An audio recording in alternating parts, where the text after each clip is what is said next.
Olá, meus amados, nós vamos agora para a segunda aula, né, falando sobre a questão do namoro. Eu quero falar um pouquinho, querido, sobre a restrição, tá? Nós falamos um pouquinho na última aula sobre a questão do critério, né, da questão da escolha, e eu quero falar um pouquinho sobre o que Deus restringe em relação ao relacionamento, tá? E relacionamento que eu falo que é dessa profundidade de relacionamento, tá? Namoro é importante. Namoro é um dentro do vínculo do outro, né? Eu acredito que o namoro é um entrando dentro do espaço vital do outro, né? Nós estamos falando de profundidade. E quando existe esse relacionamento de profundidade, nós temos que saber com quem nós nos relacionamos. Isso é importante a gente compreender. 2 Coríntios 6,14 diz assim: não vos prendais a julgo desigual com infiéis. Porque que sociedade tem a justiça com a injustiça? Irmão, não dá para a injustiça, né, viver junto com a justiça. Eles são opostos, querido, né? Eles não conseguem viver junto. Ele diz que comunhão tem a luz com as trevas. Se você acender uma luz onde você está, as trevas vão embora. Se você apagar a luz, as trevas permanecem. Então é importante a gente compreender, né, o que ele está querendo dizer em relação a isso aí. Ele diz que concórdia entre Cristo e Belial. Irmão, que harmonia existe entre Deus, né, entre Jesus Cristo e Satanás? Não tem como, né? Ele diz, ou que parte há entre o fiel com o infiel? Né? Ele diz, como que você vai ter esse tipo de relacionamento profundo com o infiel? Né? É importante a gente compreender, querido.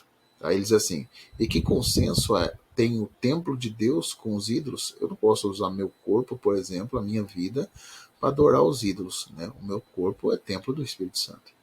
Ele diz, porque vós sois o templo do Deus vivente. Ele vai explicar.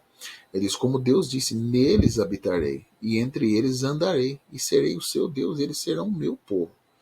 Então Deus está dizendo, deixando bem claro que Ele quer andar no meio de nós, né? Que Ele quer se relacionar conosco de uma forma diferente. Ele quer, né, estar conosco. Ele diz o seguinte, por isso saí do meio deles, apartai-vos, diz o Senhor, e não toquei nada imundo, e eu vos receberei, e serei para vós pai, e vós serei para mim filhos e filhas, diz o Senhor Todo-Poderoso. Então, querido, vamos começar entendendo algo importante aqui, né? Ele diz primeiro, como que a gente pode ter julgo desigual com infiéis? Bom, julgo geralmente, quando a gente começa a olhar, geralmente era aquela peça de madeira que ficava nos lombos dos animais e eles usavam para arar a terra, né? Esse é o grande propósito do jugo, né?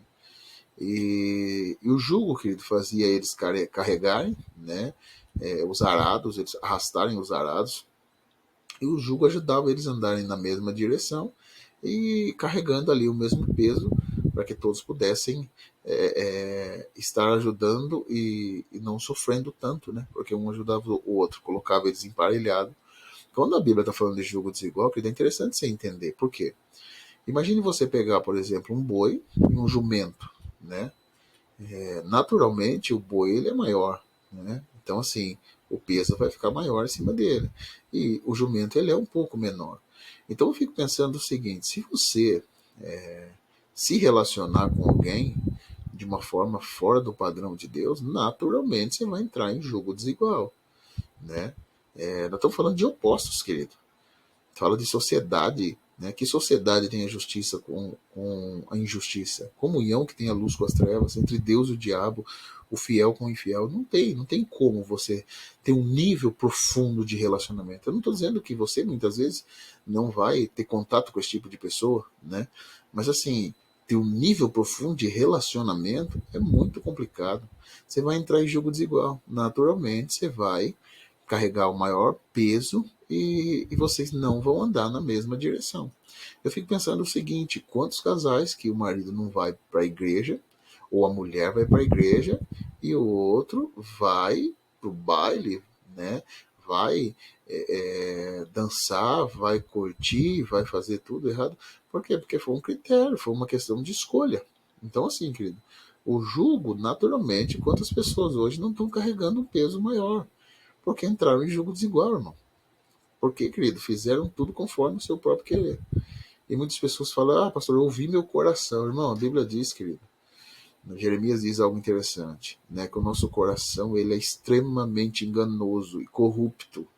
o nosso coração, querido, muitas vezes, irmãos, não dá para ouvir. Não dá para a gente dizer o seguinte: olha, estou ouvindo o meu coração. Não, querido, a gente tem que estar alinhado com a palavra de Deus. Né? A palavra de Deus. A palavra de Deus nos ensina. A Bíblia diz: lâmpada para os meus pés, Salmo 119, isso, e luz para os meus caminhos. Então a Bíblia está dizendo o seguinte, querido, que o que vai direcionar você, né? Por que a pessoa precisava ter lâmpada nos pés? Porque entenda, irmão, naquela época nós não tínhamos, eles não tinham postes, né, de luz igual nós temos hoje andando em todo lugar aí. Naquela época eles para andar na noite tinha que ter aquelas lamparinas, aqueles lampião. Então eles faziam o quê? Eles colocavam próximo aos pés para não pisar em alguma coisa errada, né, para não cair em algum buraco. Então a palavra de Deus vai trazer direção para que você possa não cair, para que você possa não pisar em algo errado, não pisar em algo que realmente Deus não queira. Você precisa ter luz naquilo que você vai fazer. Você precisa ter luz naquilo que é as suas direções, né? E eu acho interessante a gente pensar nisso, porque o propósito de Deus é que a gente tome direções corretas, querido.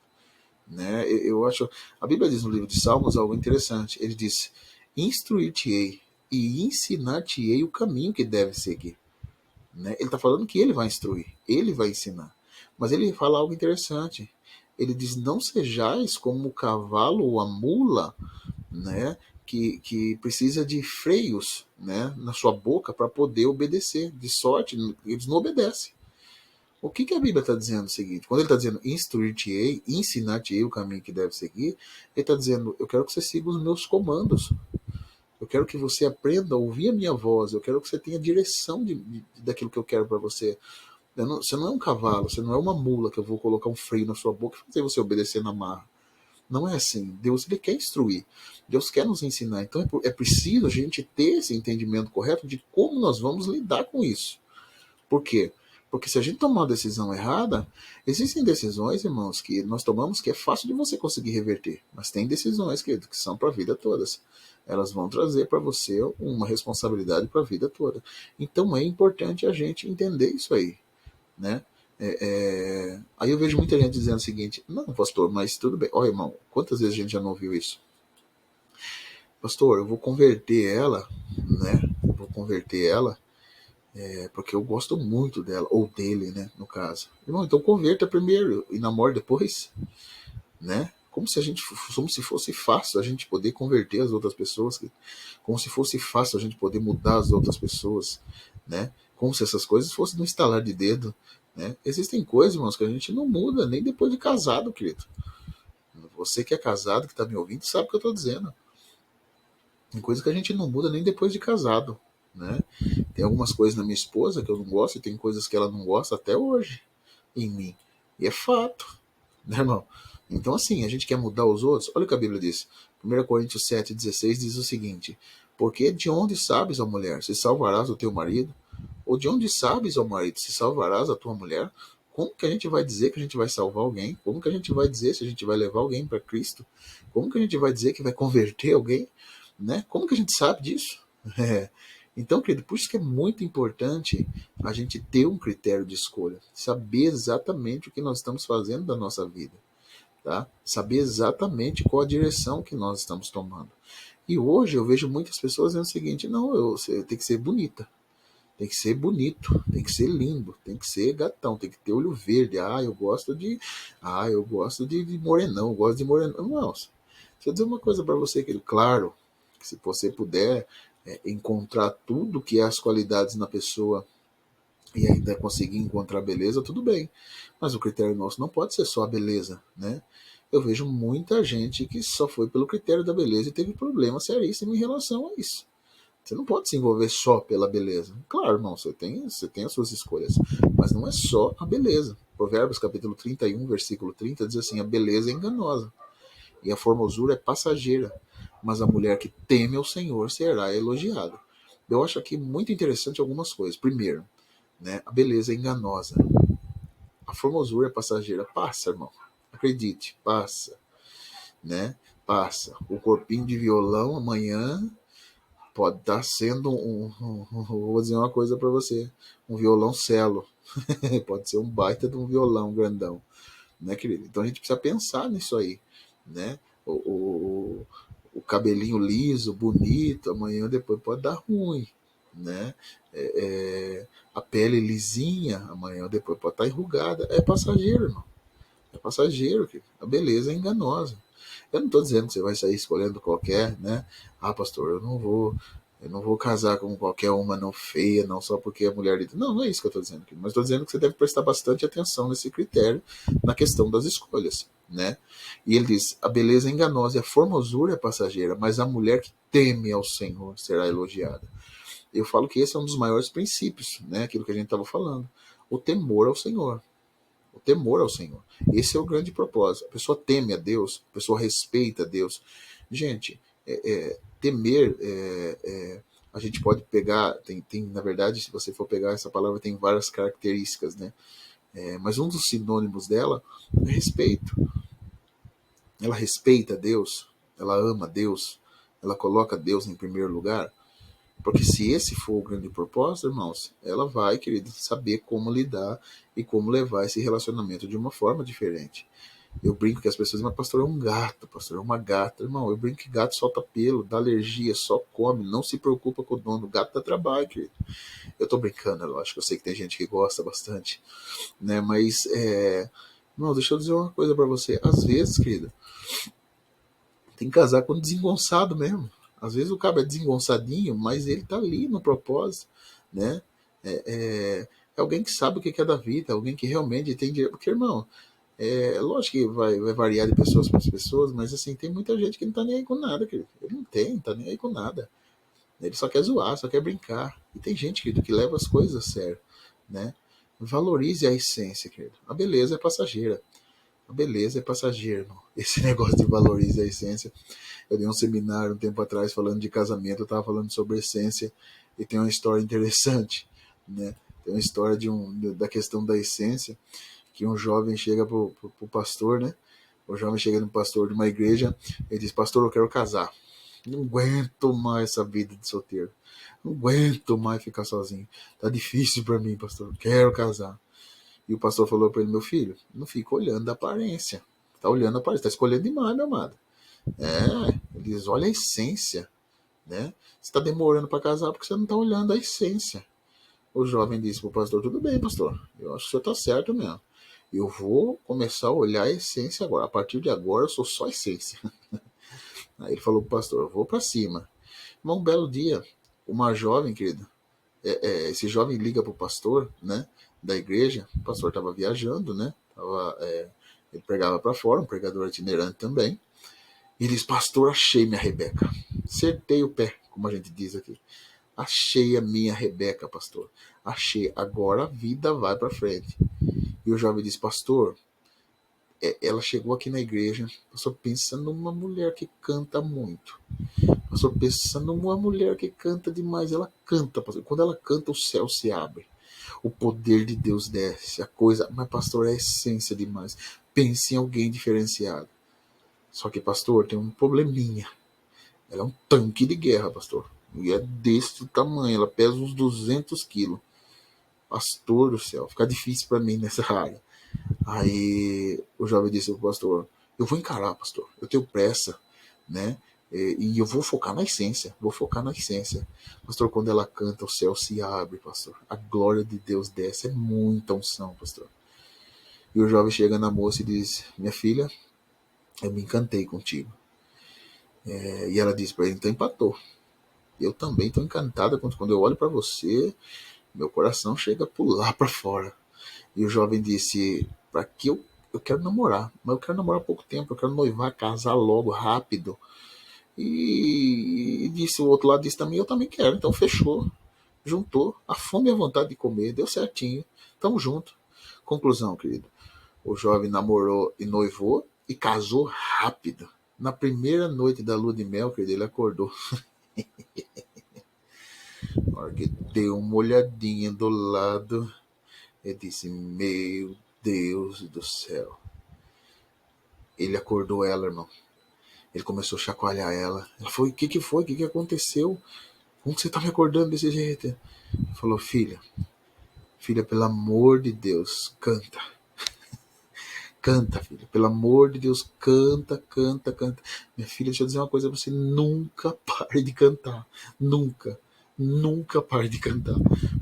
Irmãos, quando eu tava ouvindo isso aí, mal dei risada, por quê, querido? Porque na verdade ele valorizou a essência mesmo. Né? Eu brinco com a minha esposa que ela fala para mim o seguinte: prega, meu filho, prega, não pare de pregar, não pare de pregar. Porque na verdade a gente precisa olhar mesmo, meu irmão. Olhar, querido, aquilo que são as qualidades, né? Olhar o que a pessoa é. E muitas vezes a gente brinca, mas é verdade. As pessoas às vezes ficam valorizando beleza, beleza, beleza, e acaba tendo problema depois, porque não é só a beleza, né? Na verdade, a gente tem que valorizar a essência, quem é a pessoa, o que Deus colocou na vida dela, os projetos juntos, o que nós vamos fazer juntos. E isso faz toda a diferença. Esse é o grande propósito de Deus, né? Que a gente viva isso que Deus colocou nas nossas vidas. Porque, gente, se a gente for compreender o planejamento de Deus e o que Deus espera de nós, imagine, Deus tem um projeto muito grande e muito forte para você. De repente você entra num jogo desigual, isso vai interromper todo o planejamento de Deus, a sua vida vai se tornar um caos. Então é importante você compreender certinho o planejamento, o propósito. Isso é importante. Por quê? Porque se você não entender que Deus ele já deu sinalizações, restringiu você de algumas pessoas, de alguma coisa, você vai conseguir corresponder com Deus. Irmãos, o que Deus tem na nossa vida não vai simplesmente acontecer, querido, só porque Ele quer. Claro, irmão, há um propósito de Deus? Sim. Eu acredito que deu um propósito determinado por Deus, né? Quando Jesus está diante de Pilatos, querido, né, começa aquela conversa de Jesus com Pilatos. Qual que é a conversa que tem ali, pastor? A conversa é a seguinte: ele diz, ei, você é o rei dos judeus? É você que vai salvar a nação de Israel? É você que foi chamado para fazer a diferença? Jesus disse, é para isso que eu nasci. E para isso eu vim ao mundo. Jesus está indicando o quê? Propósito, irmão. Ele está falando de propósito. Ele diz, eu tenho um propósito, eu vim aqui para isso, eu nasci para isso. Eu nasci para salvar, eu nasci para transformar. Então, assim, irmão, Deus tem um propósito na sua vida. E, querido, deixa eu dizer uma coisa. A Bíblia vai dizer que esse mesmo Jesus, irmãos, ele abriu mão de muita coisa, querido. A Bíblia diz que ele foi como uma raiz em terra seca. Jesus não absorveu as coisas dessa terra, né? Jesus ele teve muita sabedoria para lidar com tudo nessa terra, querido. Né? Então, assim, você vê muitas pessoas ligado, muito, muito ligado a essa terra. E nós temos que tomar cuidado para que possa não comprometer tudo aquilo que é nosso propósito, querido. Sabe o que eu acho interessante? O salmista diz algo muito interessante para as nossas vidas. Ele diz, querido, que todos os nossos dias foram escritos por Deus no livro, antes que qualquer um deles pudessem existir. Irmãos, imagine que no céu tem um livro, né? Algumas pessoas brincam que está atualizado, que na verdade agora tem lá um computador, um notebook. Mas, irmãos, está deixando bem claro que lá no céu, querido, existe um propósito de um livro que está escrito a sua história, escrito a sua vida, irmão. Claro que isso não vai se cumprir de forma automática, querido. Embora Deus tenha escrito uma história, você é coautor desse roteiro. É você que vai. Não, não é tudo que Deus faz, querido. Na verdade, eu preciso corresponder àquilo que Deus colocou. Eu preciso corresponder. A Bíblia diz que Deus opera em nós o querer e o realizar. Primeiro, Deus coloca alguns tipos de vontade em nós, segundo o seu propósito, e Ele vai nos levar a realizar todas essas coisas. Então é importante você compreender que se você não cooperar e não corresponder com esse propósito de Deus, irmão, naturalmente que nós vamos ter problema em relação a isso. Nós vamos ter problema. Por que, irmão, que eu digo isso, querido? Porque eu posso comprometer todo o meu futuro. Irmãos, eu conheço muitas pessoas que, literalmente, querido, casou errado. Pessoas que eram cheias de Deus, casou, acabou, irmão. Pessoas, querido, que tinham dentro de um propósito, mas casou, irmão, com uma pessoa fora daquilo que era o padrão de Deus. E acabou a pessoa. Você vê que o ministério sumiu, os propósitos sumiu, o nível de relacionamento com Deus sumiu. Então, querido, preste atenção. Deus tem um plano para a tua vida. E é muito forte o que Deus tem. Então, querido, corresponda com isso. Não tome decisão errada. Né, irmão? Filtre tudo, porque relacionamento, querido, eu digo que relacionamento é mais do que uma união simples, é uma união de propósito. Tá? Então você precisa entender exatamente o que você vai tomar de decisão para que você faça a coisa certa, do jeito certo. Que Deus abençoe você, em nome de Jesus.